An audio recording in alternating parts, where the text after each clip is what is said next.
अनरोहान एक पुराने शांत शहर में शिफ्ट हुआ था। उसका नया किराए का घर अजीब था, बड़ा, खामोश और हमेशा थोड़ा ठंडा।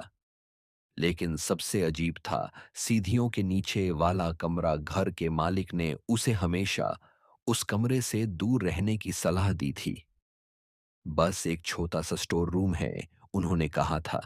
तालब बैंड है, उसकी चाबी खो गई है और वहां कुछ खास नहीं है।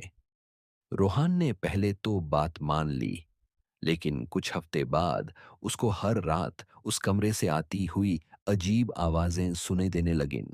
कभी हल्की खुरचना, जैसे कोई उंगलियां जमीन पर घसीट रहा हो। कभी एक दबी हुई सिसकी जो हवा में घुल जाती थी।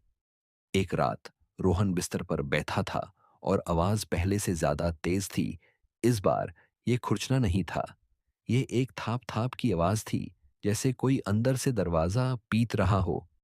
थाप, थाप, रुकता है। थाप थाप थाप, तेज हो जाता है। रोहान का दिल जोर से धड़क रहा था। उसने फोन की फ्लैशलाइट ऑन की और धीरे से सीढ़ियों की तरफ बढ़ा।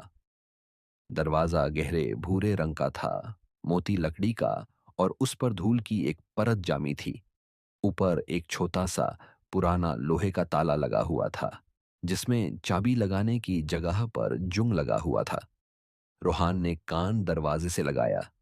अंदर से एक घिघियाती आवाज आई, इतनी धीरे कि लग रहा था जैसे कोई सिर्फ सांस ले रहा हो। फिर एकदम से आवाज बदल गई। यह अब थप थप नहीं था, यह संकल की आवाज थी, जैसे किसी के हाथ या पैरों में लोहे की जंजीरें बंधी हों और वो उन्हें जमीन पर घसीट रहा हो। मुझे निकालो, एक पतली बचपाने की आवाज धीरे से बोली। रोहान का पूरा जिस्म कांप गया। वो पीछे हटने ही वाला था कि उसकी नजर दरवाजे के नीचे वाले हिस्से पर पड़ी लकड़ी बहुत पुरानी और सड़ी हुई थी, और एक जगह पर एक छोटी सी दरार थी। रोहान ने अपने घुटने जमीन पर टेक दिए और उस दरार में से अंदर देखने की कोशिश की। अंदर सिर्फ गहरा अंधेरा था, जैसे उस कमरे में रोशनी कभी गई ही ना हो। पर जैसे ही उसकी आंखें उस अंधेरे में एडजस्ट होने लगीं, रोहान को कुछ दिखा। जमीन पर कुछ गोले आकार की चीजें बिखरी हुई थीं। पहले तो वो नहीं समझ पाया, लेकिन जब उसने ध्यान से देखा तो उसे लगा कि वो सूखे हुए फल या टूटे हुए खिलौने हैं। अचानक दरार के ठीक सामने उस अंधेरे में एक चमक आई। यह दो चमकती हुई पीली आंखें थीं। वो इतनी पास थीं कि रोहान को लगा कि अगर वो सांस लेगा तो उसकी आंखें उस चीज को छू लेंगी। और फिर उसने देखा कि वो चमक क्या थी। वो चमक उसकी खुद की फ्लैशलाइट की थी, जो उसकी आंखों की तरफ से रिफ्लेक्ट हो रही थी। लेकिन वो आंखें चमक नहीं रही थीं, वो आंखें सिर्फ उसकी तरफ घूर रही थीं। वो गोल नहीं थीं, वो लंबे में फैली हुई थीं, जैसे किसी भूखे जानवर की आंखें।